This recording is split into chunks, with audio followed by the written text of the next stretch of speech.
Okay, so everybody's talking about the monoclonal antibodies. So let's see how we actually make monoclonal antibodies. First, we have a particular antigen, and we would like to create monoclonals against this antigen. This could be, for example, the spike protein, right?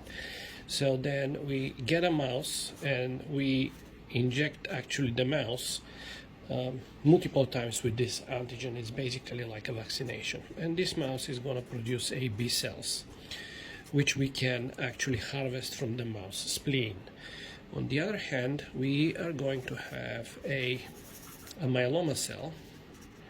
So the myeloma cell comes from a multiple myeloma, which is a hematologic malignancies. The difference between these two is that myeloma cell actually can grow in vitro.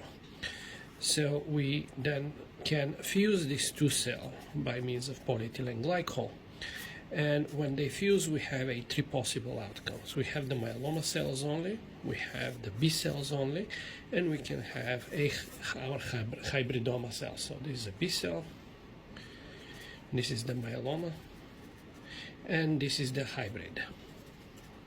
Now, we have to culture all these cells into the so-called HAT medium, which is hypoxanthine aminopterin and thymidine media.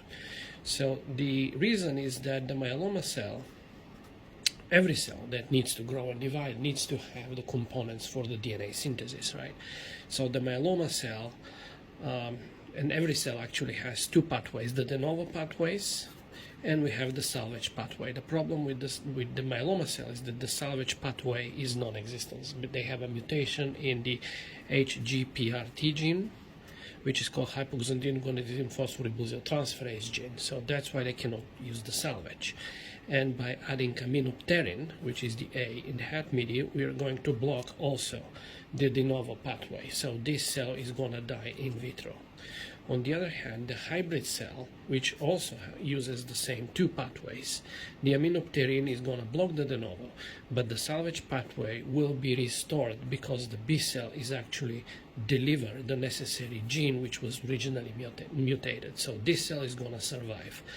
And the B cells, on the other hand, is going to die in vitro because they cannot survive in vitro.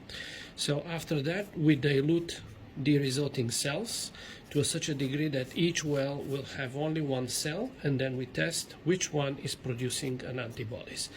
And each cell that produces an antibody is going to be a monoclonal antibody towards a particular epitope of our antigen. And this is how we do Hibridomas.